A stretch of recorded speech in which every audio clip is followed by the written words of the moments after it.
Vous regardez cette vidéo parce que vous avez évité quelque chose.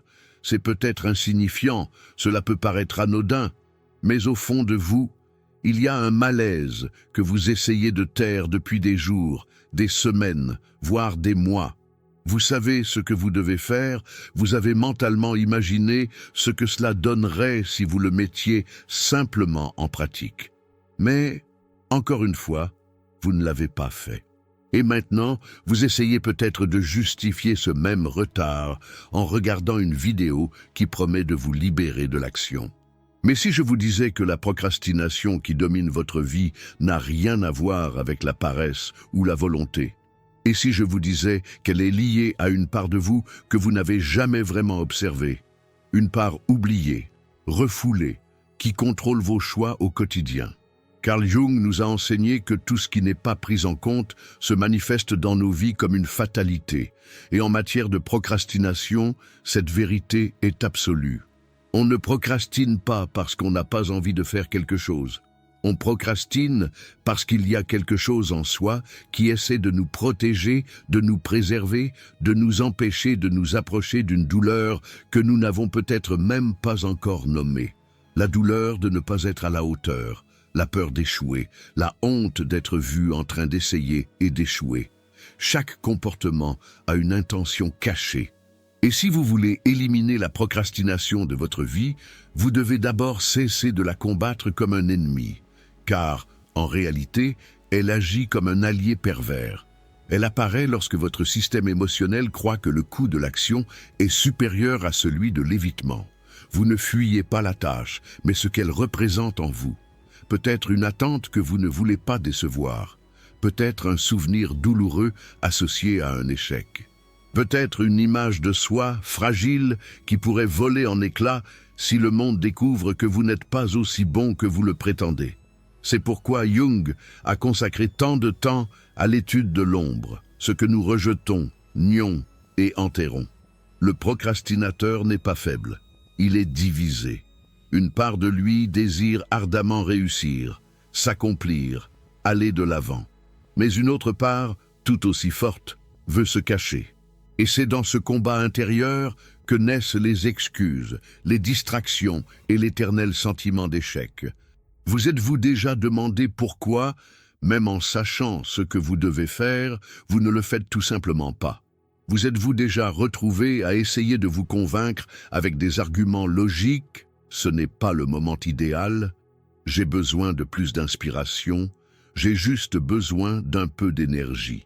Et pourtant, les jours passent sans que rien ne change. Votre moi rationnel tente de contredire un système qui ne parle pas le même langage. Et tant que vous persisterez dans ce dialogue de sourds, rien ne changera. Votre cerveau possède une région appelée amygdale, programmée par des millions d'années d'évolution pour détecter les menaces. C'est elle qui vous fait transpirer à froid à un bruit inattendu, qui déclenche votre anxiété face à une confrontation potentielle, qui vous paralyse à l'idée de trop vous exposer. Mais cette amygdale n'a pas évolué avec le monde moderne. Elle ne fait pas la différence entre un tigre affamé et un email important à envoyer. Elle réagit de la même manière, danger, fuyez.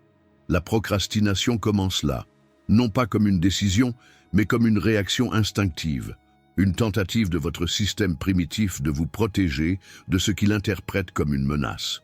Mais le problème, c'est que votre cerveau rationnel, le cortex préfrontal, au lieu de contester cette impulsion, collabore avec elle. Il crée des histoires. Il justifie la fuite. Et vous vous convainquez, mais ces histoires reposent sur un faux fondement, l'idée que l'évitement est plus sûr que la confrontation.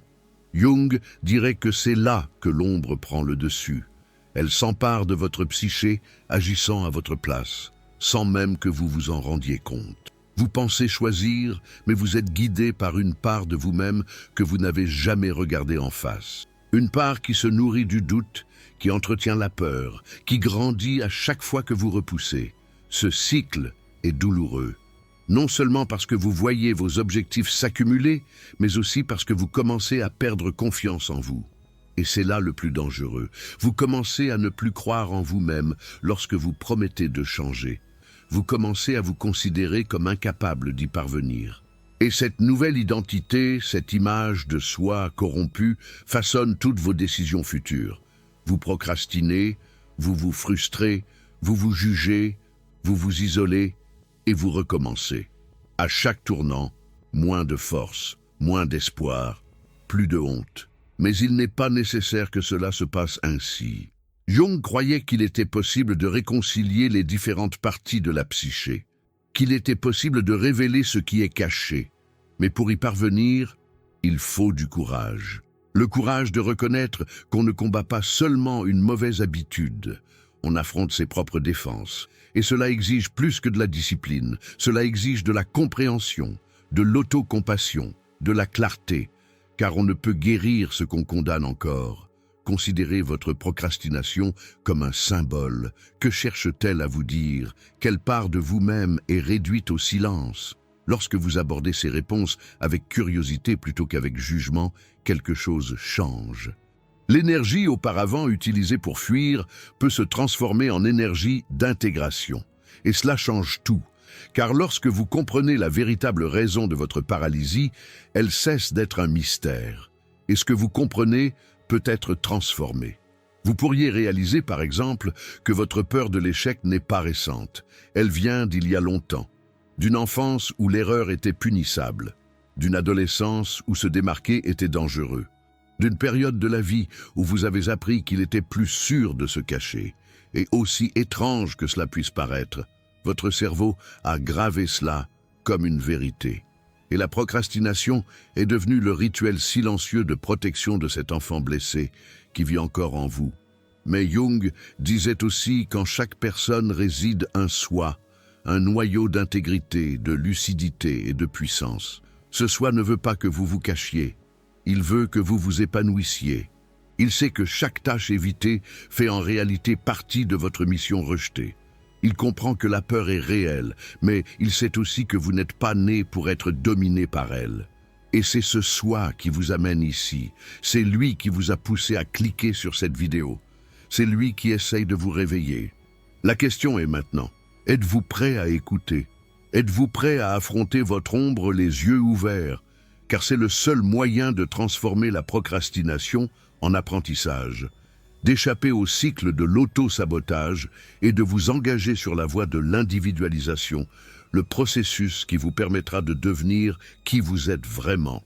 Mais avant de vous montrer comment briser complètement ce cycle, il est essentiel de comprendre la structure profonde qui sous-tend la procrastination. Il ne suffit pas de savoir ce que vous évitez. Il faut comprendre comment votre esprit a été entraîné à rechercher la stimulation, la distraction et le plaisir immédiat. Il faut comprendre ce qui se passe chimiquement dans votre cerveau chaque fois que vous dites « je le ferai plus tard » et pourquoi cette phrase, répétée si souvent, peut façonner un avenir qui ne vous représente pas. Dans la prochaine étape de ce voyage, je vous dévoilerai la carte cachée de votre motivation. Pas celle d'Instagram, mais la vraie. Celle qui prend sa source dans votre système dopaminergique. Celle qui vous motive, même quand tout semble difficile. Êtes-vous prêt à voir ce qui se cache derrière votre procrastination? Êtes-vous prêt à comprendre pourquoi vous agissez comme vous le faites et comment changer cela de l'intérieur? Car ce qui suit n'est pas un simple conseil de productivité. C'est un premier aperçu des fondements de votre comportement. Et une fois que vous l'aurez compris, impossible de revenir à la personne que vous étiez avant. Vous êtes-vous déjà demandé pourquoi vous ressentez un tel désir de changement tout en restant figé dans les mêmes schémas? Avez-vous déjà remarqué que dès que vous commencez quelque chose d'important, un projet, un SMS, un email, une conversation difficile, votre cerveau, en quelques secondes, cherche autre chose à faire? L'évier sale, le fil d'actualité des réseaux sociaux, la vidéo au hasard. L'impulsion est si subtile que vous la remarquez à peine.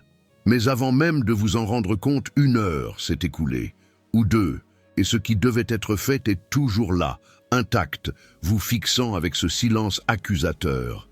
Et le plus cruel, vous le saviez, vous avez déjà vu cette scène, répétée tellement de fois qu'elle semble déjà faire partie de votre identité. Et maintenant, vous commencez à vous demander, suis-je vraiment paresseux? Manque-je de discipline? Suis-je né comme ça? Et si je vous disais que rien de tout cela n'est vrai, que vous êtes en réalité piégé dans un système au sein de votre propre cerveau?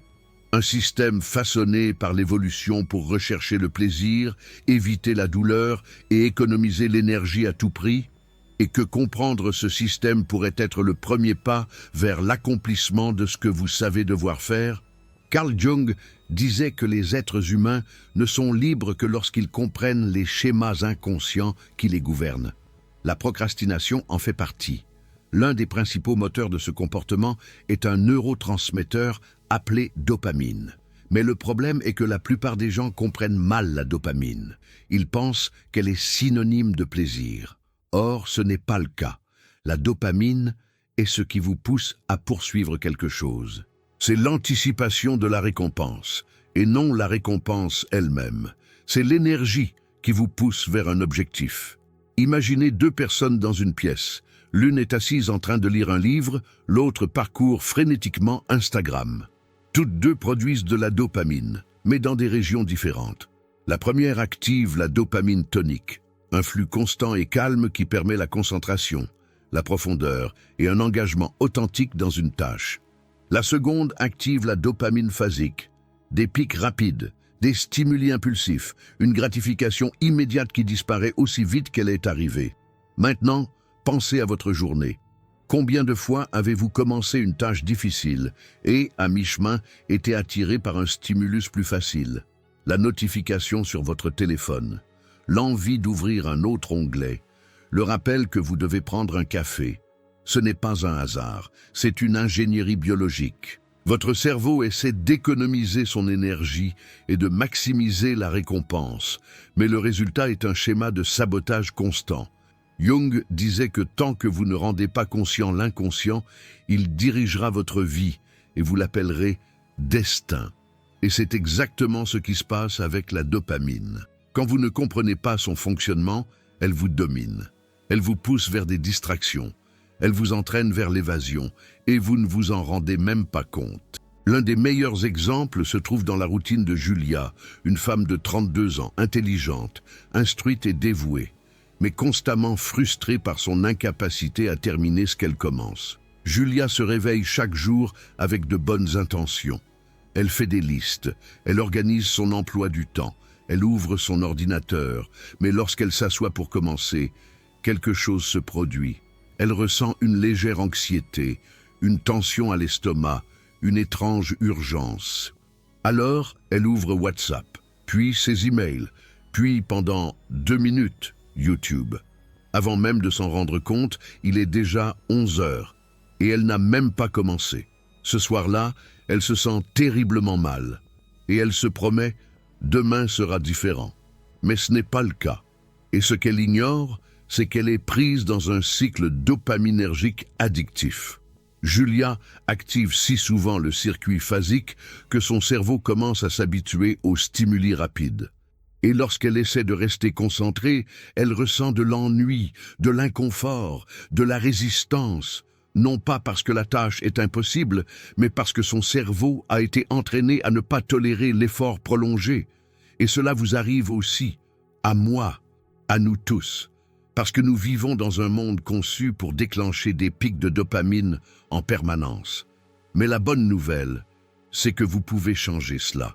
Avec de la compréhension, de la pratique et de la persévérance, vous pouvez rééduquer votre dopamine tonique et reconstruire votre capacité à maintenir une attention profonde. Et tout commence par une question. Que recherchez-vous vraiment lorsque vous fuyez ce que vous devez faire? C'est peut-être un soulagement, peut-être une validation, peut-être simplement du repos. Mais le problème, c'est que vous essayez d'atteindre ces objectifs avec des stratégies qui vous affaiblissent. Et c'est pourquoi chaque nouvelle tentative d'être productif se solde par une frustration accrue. Vous luttez contre votre propre système, sans même en comprendre les règles. Jung enseignait que les symboles sont le pont entre l'inconscient et la conscience. Et s'il existe un symbole qui représente la procrastination, ce pourrait être l'image d'une porte entr'ouverte. La tâche est là, elle vous attend. Mais franchir cette porte exige quelque chose qui semble petit, un début, et en même temps immense, affronter l'inconfort d'être présent sans distraction face à sa propre résistance. La première étape est simple, mais puissante. Je veux que vous pensiez, dès maintenant, à une tâche que vous avez évitée. Ce pourrait être n'importe quoi, une petite chose ou quelque chose d'important. Peu importe, réfléchissez. Et maintenant, soyez honnête. Quelle est la peur derrière tout cela? Que craignez-vous si vous essayez? Que quelqu'un découvre que vous n'êtes pas aussi bon que vous le pensez? Que vous le découvriez vous-même?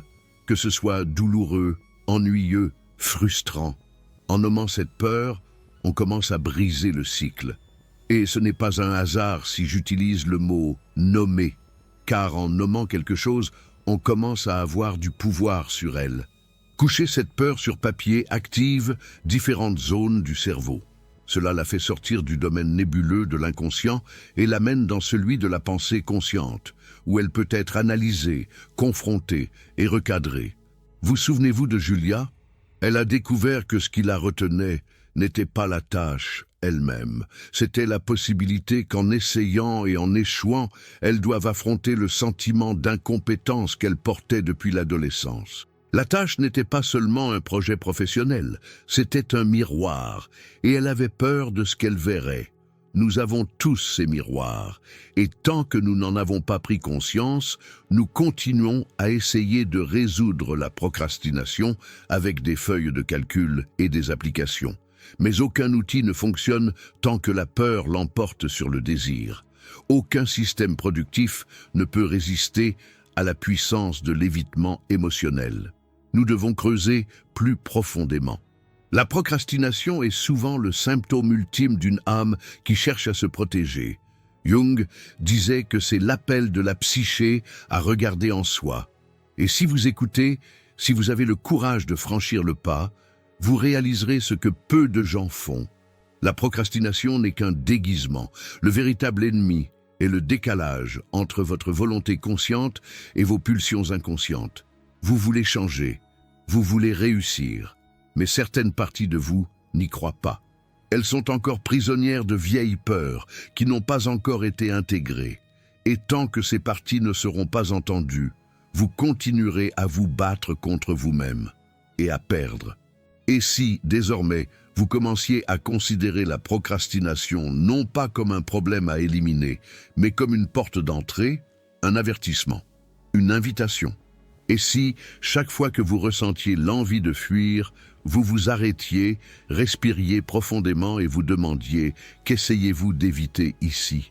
Ce simple changement d'attitude transforme tout, car là où régnait le jugement, naît la curiosité.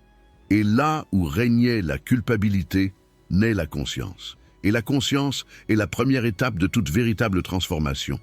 Il n'est pas nécessaire de vaincre la procrastination comme si elle était un ennemi. Il faut l'écouter comme si elle était un messager, car c'en est un. Et ce qu'elle essaie de vous dire, c'est peut-être ce que vous avez le plus besoin d'entendre. Mais pour y parvenir, il faut franchir une nouvelle étape. Maintenant que vous commencez à comprendre comment votre cerveau recherche le plaisir, évite la douleur et manipule votre attention, il est temps d'aller plus loin. Dans le prochain chapitre, je vous apprendrai à reconfigurer votre propre peur. Non pas en l'éliminant, mais en la transformant.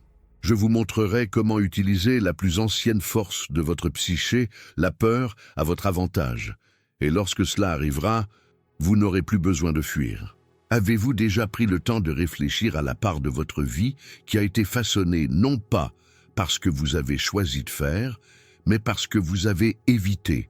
La plupart des gens passent leur existence entière à se protéger de la douleur de leurs erreurs, de la honte de paraître fragile, de l'humiliation d'être vu en train d'essayer et d'échouer. Mais le prix de cette protection silencieuse est bien plus élevé qu'il n'y paraît. Chaque fois que vous reportez une action importante, vous ne perdez pas seulement du temps, vous sacrifiez des parts de vous-même qui ne reviendront jamais.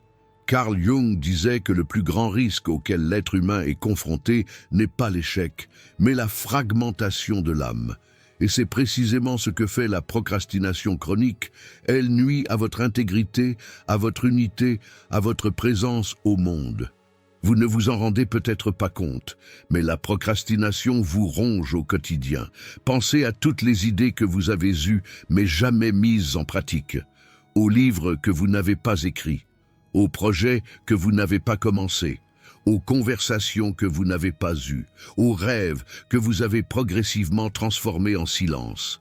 Ce silence s'accumule, il pèse lourd, il se transforme en symptômes, en fatigue inexpliquée, en irritation diffuse, en une mélancolie qui semble sans origine. Et si c'était précisément l'origine? Et si ce que vous appelez manque de motivation était en réalité un deuil de ce que vous n'avez pas eu le courage de vivre? Avez-vous envisagé cette hypothèse? Votre corps vous dit-il peut-être qu'il ne peut plus supporter des versions non vécues de vous-même? Jung parlait de la vie non vécue comme d'une des plus grandes sources de souffrance. Ce n'est pas ce qui est arrivé qui nous détruit, c'est ce qui n'est jamais arrivé et qui aurait dû arriver. Dites-moi, quel aspect de votre vie est constamment remis à plus tard? Quelle décision importante devez-vous prendre, mais vous la repoussez avec des phrases comme « ce n'est pas le moment » ou « je verrai ça plus tard ». Qu'avez-vous repoussé si longtemps que cela fait partie de votre identité? Y a-t-il un choix qui vous paralyse? Y a-t-il une vie que vous pensez devoir vivre, mais que vous n'avez pas la force d'entreprendre? Souvent, ce n'est pas l'action en elle-même qui nous terrifie, mais ce qu'elle représente. Entreprendre une tâche peut paraître anodin, mais cela symbolise quelque chose de bien plus profond. Cela représente la responsabilité, la visibilité, la vulnérabilité. Et votre subconscient le sait, même si vous l'ignorez. Même si, rationnellement, vous vous dites « ce n'est qu'un email ». Ce qui est en jeu, c'est la révélation de votre véritable identité. Et c'est pourquoi la peur surgit. Ce n'est pas la peur de l'acte en lui-même, mais la peur de ce qui sera révélé par cet acte. Et c'est là qu'il vous faut agir radicalement. Détournez votre attention de la peur, car jusqu'à présent, votre esprit a été habitué à craindre l'action, à craindre l'inconfort, l'effort, la possibilité de l'échec. Mais que se passerait-il si vous appreniez à craindre l'inaction? Et si, au lieu de fuir la douleur du début, vous commenciez à craindre la douleur de ne pas essayer, de laisser le temps passer et de devenir quelqu'un qui ne se reconnaît plus dans le miroir? Fermez les yeux un instant. Imaginez-vous dans 6 mois. 6 mois ont passé et vous n'avez rien fait pour régler ce qui vous tracasse maintenant. La même tâche est là, la même peur, la même paralysie. Comment vous sentez-vous? Quelles opportunités vous ont échappé? Quelle part de vous a été laissée de côté? Imaginez maintenant 3 ans. Même scénario, mêmes habitudes, mêmes excuses. Que reste-t-il de vous? Cette visualisation n'est pas un jeu mental. C'est un outil de reprogrammation émotionnelle. Votre cerveau gère mal le long terme. Il est programmé pour éviter l'inconfort immédiat. Mais la douleur du regret est lente, silencieuse, et donc bien plus dangereuse. Lorsque vous vous autorisez à ressentir cette douleur à l'avance, quelque chose change. Vous commencez à comprendre que la procrastination n'est pas un répit, c'est un sabotage du futur. Et cela génère une forme d'urgence qui ne dépend pas de motivations extérieures. Elle vient de l'intérieur. C'est une urgence existentielle. Jung comprenait que tout comportement répétitif porte une signification symbolique. Et la procrastination ne fait pas exception. Chaque fois que vous remettez à plus tard quelque chose d'important, vous ritualisez votre soumission à une peur qui n'a plus de raison d'être. Vous sacrifiez votre autonomie à l'illusion de la sécurité. Mais la sécurité contre quoi exactement? De l'échec? De la critique? De ne pas être à la hauteur des attentes? Et si je vous disais que la vraie menace est de ne jamais découvrir de quoi vous seriez capable si vous arrêtiez de courir? Pensez-y. Vous ne savez pas jusqu'où vous pouvez aller. Vous ne connaissez pas vos limites. Vous ne connaissez que votre zone de fuite. Et tant que vous y vivez, quel que soit votre potentiel, ce n'est qu'un fantasme, une promesse non tenue. Peut-être dites-vous ne pas avoir peur, que vous êtes simplement fatigué, occupé, débordé. Mais toutes ces excuses méritent d'être examinées, car l'inconscient est subtil. Il se cache derrière une fatigue artificielle, des distractions légitimes, des priorités qui changent à la dernière minute. Mais le schéma demeure. Ce qui compte vraiment, on le remet à plus tard. Et c'est là le tournant. La procrastination ne perd son pouvoir que lorsque l'on modifie l'équation émotionnelle de son esprit, lorsque l'action devient moins douloureuse que le report, lorsque l'action devient libératrice et non menaçante. Mais comment y parvenir quand tout en soi réclame un peu plus d'attente? Vous commencez avec une nouvelle forme de peur, non pas la peur de la tâche, mais la peur de ne jamais être celui que vous êtes censé être. Cette peur doit être cultivée. Elle doit être alimentée comme un feu intérieur, car elle est la clé de la transformation. Elle consume le confort paralysant. Elle brise le cycle de l'anesthésie. Elle réveille des parties de vous endormies depuis des années. Jung parlait des symboles comme de forces vives, et le symbole qui représente le mieux ce changement est peut-être le miroir. Un miroir devant lequel on cesse de courir. Un miroir où l'on se regarde dans les yeux et où l'on se demande combien de versions de moi-même sont sacrifiées par mon hésitation. Imaginez maintenant, vous décidez d'agir, non pas par motivation, non pas par obligation, mais parce que vous comprenez que rester là où vous êtes est insupportable. Vous écrivez ce message, vous ouvrez ce dossier, vous passez cet appel. Au début, votre corps résiste, votre esprit lutte, mais au bout de 2 minutes, quelque chose change. L'inertie se brise, le sang recommence à circuler. La peur ne disparaît pas, mais se reconfigure. Elle cesse d'être une barrière et devient un carburant. Ce moment est simple, mais révolutionnaire, parce qu'il vous prouve que la paralysie était une illusion, que vous en êtes capable, que ce qui semblait impossible était simplement inconnu. Et cela crée un effet domino.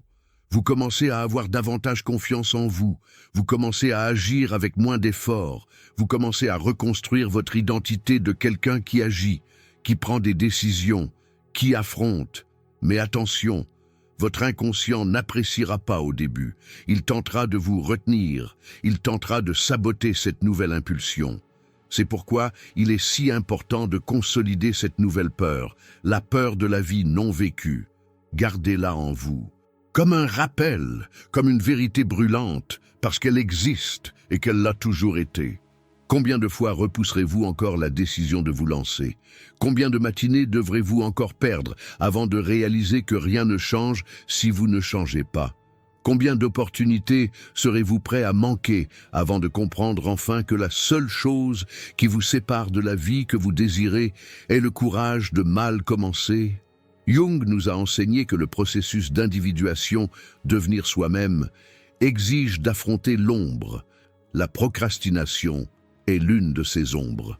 Et elle ne perd son pouvoir que lorsqu'on décide d'arrêter de courir. Lorsqu'on la regarde dans les yeux et qu'on dit « Je te vois, mais tu ne me contrôles plus. Maintenant, c'est à vous de jouer. Que ferez-vous dans les prochaines heures?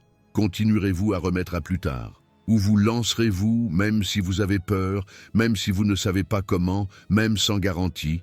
Car c'est le seul vrai chemin, le seul où vous pourrez enfin trouver la liberté d'être entier. Et dans la prochaine étape de ce voyage, nous irons encore plus loin. Maintenant que vous comprenez l'impact psychologique de l'inaction et comment il façonne votre histoire, il est temps de construire le mouvement. Il ne suffit pas de vouloir changer. Il faut construire consciemment les structures qui soutiennent ce changement. Car agir sans préparation est facile. Maintenir l'action est une autre histoire. Et c'est ce que je vais vous montrer maintenant. Jusqu'ici, vous avez compris que la procrastination ne se résume pas à reporter des tâches. C'est un symptôme émotionnel, une structure inconsciente façonnée par des années de conditionnement, de traumatisme et d'autoprotection. Mais il est temps de dépasser l'abstrait. Vous comprenez déjà pourquoi. Il vous faut maintenant apprendre comment. Car vouloir changer ne suffit pas. Toute véritable transformation nécessite une structure. Et comme le disait Jung, on ne peut pas traverser l'obscurité par la lumière seule. Il faut aussi une carte, un chemin et une direction. Imaginez que votre esprit est une ville. La procrastination n'est pas un problème ponctuel, c'est un manque d'organisation urbaine, rues mal signalées, circulation chaotique, manque d'éclairage, nids de poules partout. Vouloir agir ne sert à rien, il faut reconstruire les infrastructures, reprogrammer les itinéraires, réduire les interférences et donner la priorité à l'essentiel. Cela n'arrive pas par hasard, c'est voulu. Saviez-vous qu'une personne utilise son téléphone en moyenne plus de 2600 fois par jour? Cela représente en moyenne 76 interactions par heure. C'est comme vivre avec quelqu'un qui vous tape constamment sur l'épaule et vous dit « Hé, regarde !» « Hé, une seconde !»« Hé, c'est plus intéressant !» Imaginez maintenant que vous essayez de vous concentrer sur une tâche importante avec quelqu'un qui vous interrompt 76 fois par heure. Serait-ce possible? Bien sûr que non, mais c'est ce que vous vous infligez chaque jour sans vous en rendre compte. La procrastination moderne a ses complices, les notifications, les réseaux sociaux, la surcharge et l'excès de choix. Mais ce n'est pas une excuse, c'est juste une question de contexte. Car une fois que vous avez compris l'environnement dans lequel votre esprit évolue, vous pouvez commencer à le restructurer. Et cette restructuration commence par 4 piliers fondamentaux: la concentration, la pression intentionnelle, la récompense symbolique et l'isolement sensoriel.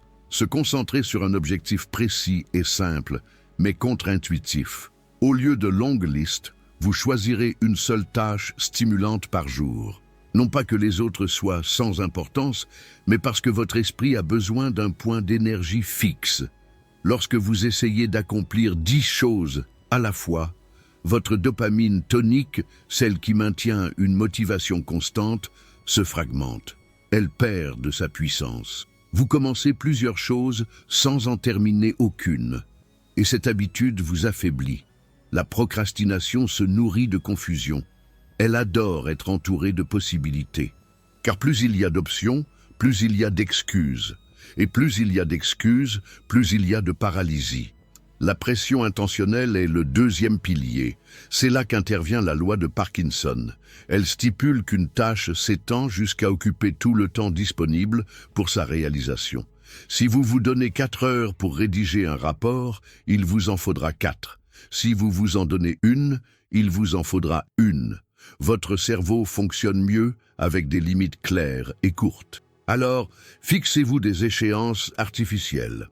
Comprimez le temps. Fixez-vous une fenêtre courte, réaliste mais stimulante. Ce type de pression ne paralyse pas, il active. Il apporte le sentiment d'urgence dont votre cerveau a besoin pour sortir de l'inertie.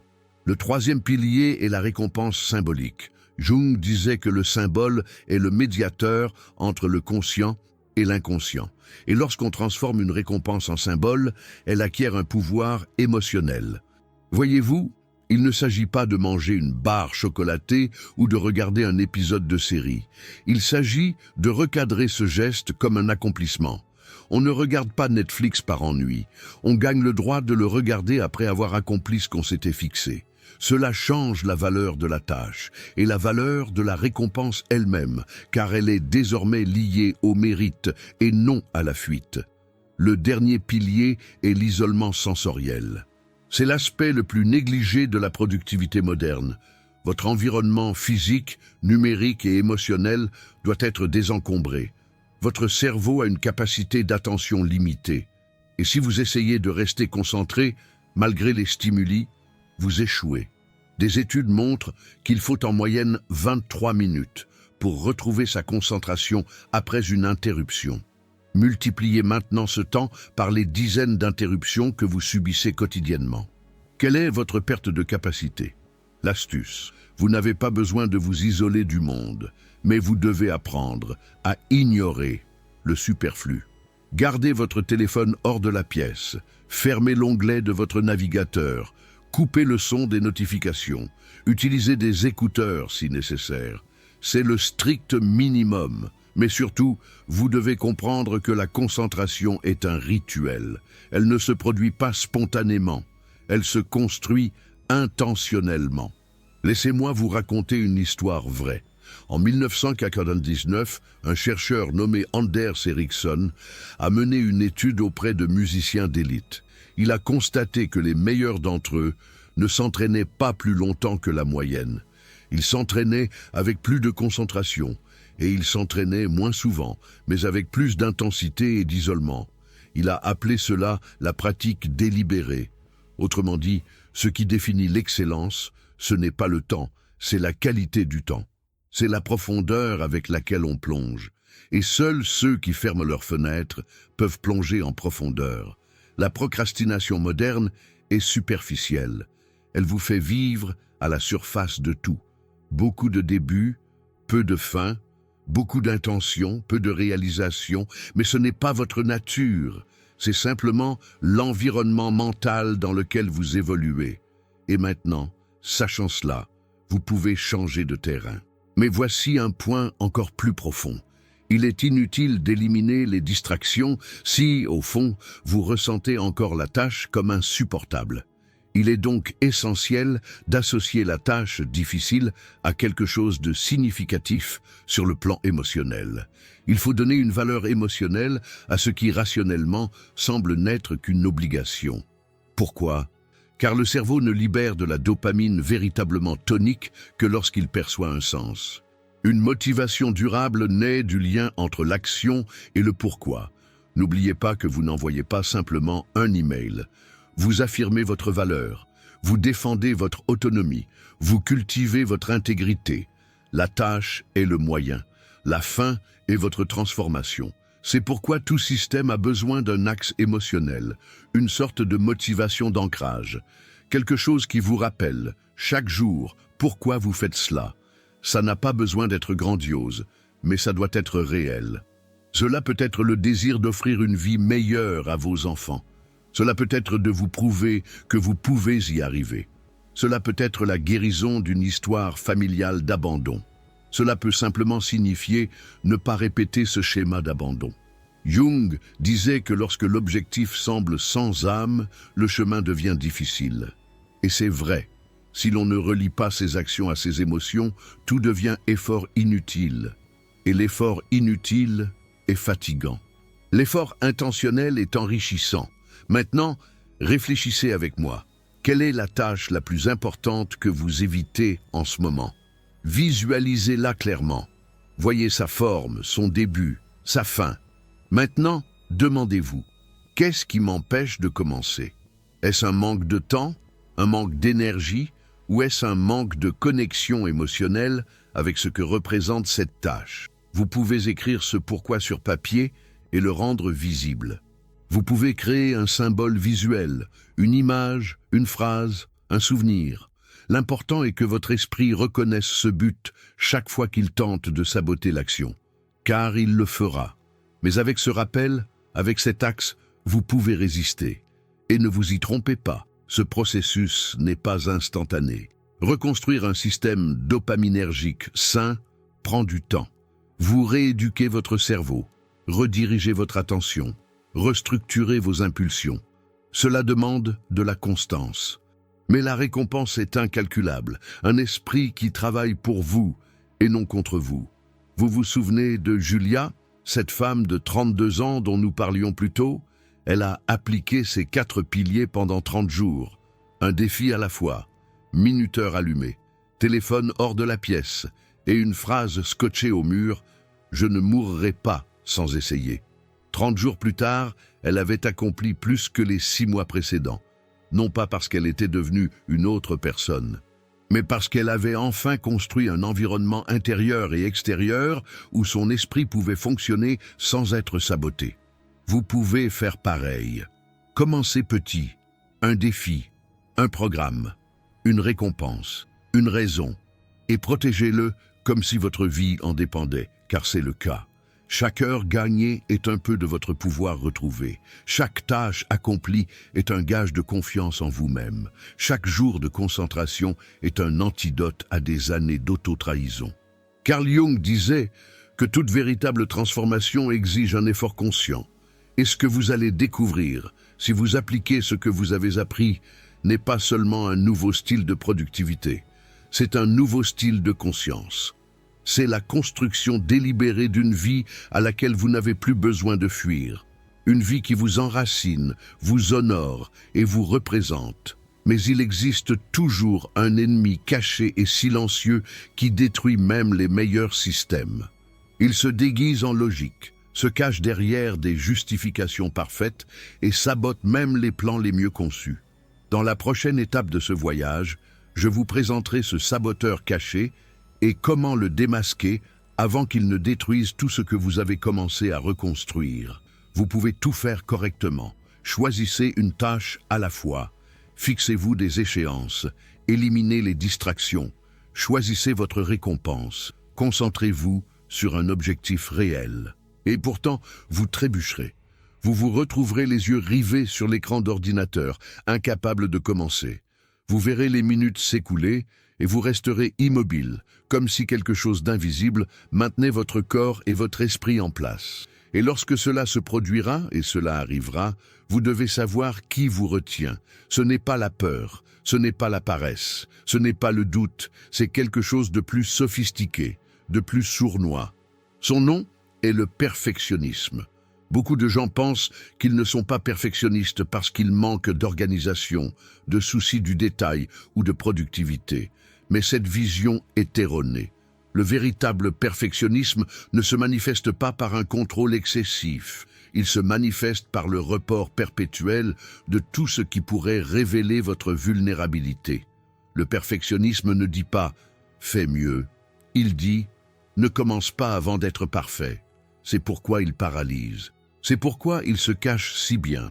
Carl Jung disait que ce que nous nions nous soumet, et le perfectionnisme est une de ces forces qui nous dominent parce qu'il n'est pas reconnu comme un saboteur. Il se pare de logique, de prudence, de planification. Mais en pratique, il ne sert qu'un seul but, éviter le risque de montrer des imperfections, et c'est là que réside le piège. Tant qu'on refuse de mal commencer quelque chose, on ne commence jamais. Et ce qui ne commence jamais ne mûrit jamais. Ne s'améliore jamais, ne rencontre jamais le monde. Vous êtes-vous déjà surpris à dire des choses comme « ça ne sert à rien de commencer maintenant, j'ai un rendez-vous bientôt » ou « je ne suis pas inspiré aujourd'hui, demain sera meilleur ». Vous êtes-vous déjà dit qu'il fallait attendre un meilleur moment? Ces phrases sont courantes et elles semblent raisonnables. Mais elles ont toutes la même racine émotionnelle, la peur de se lancer sans garantie de perfection.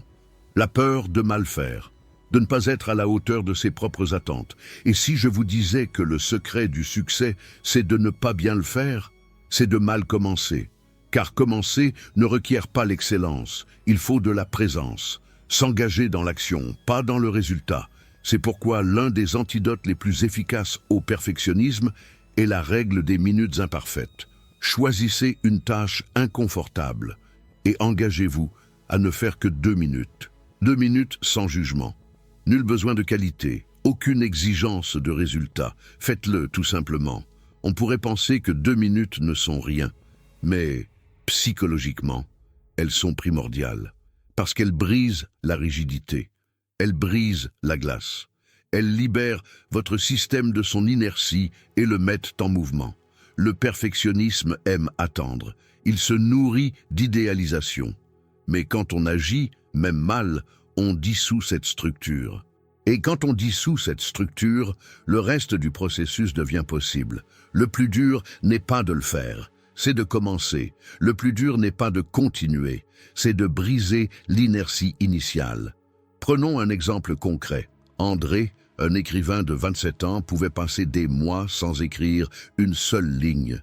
Il avait des idées incroyables, des projets structurés, mais il n'arrivait jamais à se lancer. Jusqu'au jour où, sur la suggestion de son thérapeute, il s'est fixé un chronomètre et a décidé d'écrire 2 lignes par jour. Au début, il a eu honte, il trouvait cela ridicule, mais il a persévéré. 2 lignes sont devenues 5, puis 10, et bientôt il écrivait des pages. Aujourd'hui, André a 2 livres publiés. Tout cela parce qu'il a compris qu'écrire ne nécessite pas d'inspiration divine. Cela requiert un engagement humain envers l'imperfection. Vous n'avez pas besoin de motivation. Vous avez besoin de permission, la permission de mal commencer, de vous sentir mal à l'aise, de buter sur vos mots, de passer pour un débutant, car c'est ce que vous êtes dans toute nouveauté. Et si vous ne l'acceptez pas, vous n'aurez jamais d'expérience en quoi que ce soit. Il existe une statistique peu discutée, mais profondément révélatrice. Plus de 70% des étudiants déclarent souffrir de symptômes de perfectionnisme paralysant. Cela signifie que la plupart ne souffrent pas de ne pas savoir quoi faire, mais de refuser de se lancer sans être certain d'être brillant. Et cela s'applique aussi bien aux adultes qu'aux professionnels, aux artistes et aux entrepreneurs. L'anxiété de performance ne découle pas de la charge de travail, mais de l'attente irréaliste que tout soit parfait dès le premier jet. Jung a écrit que ce que nous souhaitons le plus cacher est précisément ce qui doit être révélé. Et le perfectionnisme est une stratégie inconsciente pour dissimuler nos défauts humains. Cette part d'être qui fait des erreurs, qui doute, qui hésite, qui apprend lentement. Mais c'est cette part qui construit, qui grandit, qui mûrit, qui se réinvente. Nul besoin d'être parfait, il faut être entier, et seuls ceux qui intègrent consciemment l'imperfection sont entiers. Voyez-vous à quel point ce serait libérateur? Imaginez à quel point votre vie changerait si vous étiez prêt à faire des choses mauvaises, médiocres et bâclées, pourvu qu'elles soient faites. Le progrès naît de l'imperfection. La maîtrise naît de la répétition. Et la répétition naît de l'humilité d'essayer. Le perfectionnisme crée une identité idéale, celle de quelqu'un qui excelle toujours. Mais cet idéal est insoutenable. De plus, il empêche la construction de la véritable excellence, qui n'est possible que par la pratique. On ne construit pas un pont mental vers le succès par l'idéalisation. On le construit par l'expérience directe, les tentatives réelles et l'accumulation d'erreurs qui révèlent des schémas, façonnent des stratégies et développent des compétences. Mais peut-être vous demandez-vous, et si on me juge? Et s'il se moque de moi? Et s'il n'aime pas ce que j'ai fait? Ce sont des questions légitimes et douloureuses, mais vous devez y répondre avec maturité, car tant qu'elles planeront comme des ombres, elles vous domineront. Jung disait que rien n'a plus de pouvoir sur nous que ce que nous évitons d'affronter. Alors affrontez-le. Et s'il vous juge, et s'il ne vous aime pas, qu'est-ce que cela signifie vraiment? Que vous êtes indigne, que vous êtes incapable, ou simplement que vous avez eu le courage de vous montrer, que vous avez osé sortir de l'anonymat, que, contrairement à la plupart, vous avez essayé. La critique est inévitable, le jugement fait partie du processus, mais le véritable échec, c'est se laisser obséder par l'attente de la perfection et ne jamais la concrétiser, ne jamais participer, ne jamais prendre de risques, ne jamais se laisser aller à la vulnérabilité. Il n'est pas nécessaire d'être le meilleur, il faut être authentique, il faut s'engager à grandir. Et la croissance est un processus complexe, lent et non linéaire. Elle exige patience, persévérance et indulgence envers soi-même. Alors, chaque fois que le perfectionnisme tente de vous saboter, respirez profondément. Souvenez-vous du but, souvenez-vous de l'enjeu. Souvenez-vous que faire quelque chose d'imparfait est infiniment plus puissant que ne rien faire en attendant le moment parfait. Souvenez-vous de Julia et d'André. Souvenez-vous de vous-même, à l'époque où vous commenciez sans savoir comment, et où vous voyez quelque chose prendre forme. Vous avez tout ce qu'il faut pour y parvenir. Il vous suffit d'arrêter de tout exiger de vous-même avant de commencer. Tu n'es pas un robot, tu es humain, et c'est là ta plus grande force. Utilise ton humanité comme un levier. Fais de l'imperfection ton allié. Elle te mènera plus loin que tout idéal. Et si, après tout cela, vous avez encore des doutes, rappelez-vous ce qui est en jeu. Votre vie non vécue. La version de vous-même qui peut exister, mais seulement si vous lui faites de la place. Ce n'est pas une question de productivité, c'est une question de liberté. La liberté d'agir, de faire des erreurs, de grandir. Dans la prochaine étape de ce voyage, nous aborderons ce qui vous motive vraiment, même les jours difficiles. Nous explorerons la force invisible qui vous anime lorsque personne ne vous regarde. car derrière chaque action véritable se cache une motivation profonde, une vérité émotionnelle qui doit être découverte, renforcée et protégée. Et lorsque vous aurez trouvé cette vérité, la procrastination ne sera plus une option. Vous êtes arrivé jusqu'ici. C'est ce qui vous distingue de la plupart. La plupart abandonnent à mi-chemin, ils fuient l'inconfort. Ils cherchent des raccourcis. Vous êtes resté, vous avez écouté, vous avez ressenti. Et vous êtes maintenant à un point du voyage que beaucoup n'atteignent jamais. Le moment où la connaissance doit se transformer en pratique. Le moment où comprendre ne suffit plus. Il faut agir. Et là, je dois être honnête avec vous. Rien de ce que nous avons évoqué jusqu'ici n'aura de réelle valeur s'il reste dans votre tête. Les idées ne changent le monde que lorsqu'elles se transforment en action, en choix et en routine. La procrastination qui vous a hanté jusqu'à présent ne disparaîtra pas simplement parce que vous en comprenez le fonctionnement. Elle tentera de revenir, elle se dissimulera à nouveau, elle utilisera la fatigue, le doute et la distraction. Mais maintenant, vous savez de qui il s'agit et vous avez les outils pour l'affronter. Carl Jung disait que le processus d'individuation, le chemin vers la personne que vous êtes vraiment, exige conscience, répétition et courage. Et c'est ce que je souhaite vous proposer en conclusion. Un plan pratique, émotionnellement connecté à tout ce que vous avez vécu ici. Une feuille de route pour une véritable intégration afin que ce savoir ne se perde pas dans les prochaines 48 heures. Car le plus grand risque maintenant n'est pas l'oubli. C'est la paralysie post-compréhension. Ce sentiment de « j'ai tout compris, maintenant je peux me reposer », mais qui, sans action, ne devient qu'une source supplémentaire de frustration. Alors, respirez profondément. Voici votre plan. Première étape. Choisissez un engagement unique envers vous-même pour les prochaines 24 heures. Un seul, ni plus ni moins, pas une liste de choses à faire. Un acte symbolique. Cela peut être écrire un paragraphe, classer un dossier, passer ce coup de fil que vous évitez. Ce qui compte, ce n'est pas la taille, c'est l'intentionnalité. Le geste doit être choisi avec vérité, avec poids, avec une signification personnelle. C'est ainsi que commence le cycle de la confiance. Et sans ce cycle, rien ne tient.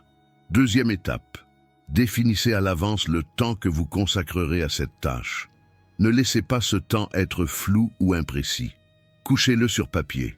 De 10h à 10h30, je m'en occupe. À créer cette fenêtre comme s'il s'agissait d'une réunion avec une personne que vous respectez profondément, parce qu'il s'agit de vous, et vous devez apprendre à vous considérer comme quelqu'un qui mérite votre engagement. Troisième étape, préparez l'environnement. Un environnement préparé est déjà la moitié du chemin. Mettez votre téléphone hors de portée. Fermez les onglets qui ne font pas partie de vos tâches. Faites savoir à toute personne à proximité que vous êtes concentré. Si possible, écoutez une musique neutre et répétitive, sans parole. Cela aide le cerveau à entrer dans un état d'attention soutenu. Mais surtout, commencez par la règle des 2 minutes. Commencez mal. Commencez sans vous attendre à ce que ce soit parfait. Commencez tout simplement. Étape 4. Lorsque vous terminez votre tâche, aussi petite soit-elle, célébrez-la. Mais célébrez-la consciemment. Choisissez une petite récompense qui a du sens. Un café, un extrait de livre, un épisode de série. Mais dites-vous à voix haute que cette récompense était méritée, que vous avez surmonté la résistance, que vous avez fait ce qu'il fallait, même si ce n'était pas exceptionnel. Ce sentiment de mérite transforme votre rapport à la tâche et aussi au plaisir. Étape 5. Avant de vous coucher, notez ce que vous avez fait dans un carnet. Notez la date, la tâche, le temps passé et ce que vous avez ressenti. Cette pratique simple est un ancrage émotionnel. Elle renforce votre sentiment de progrès. Elle vous montre clairement que quelque chose change.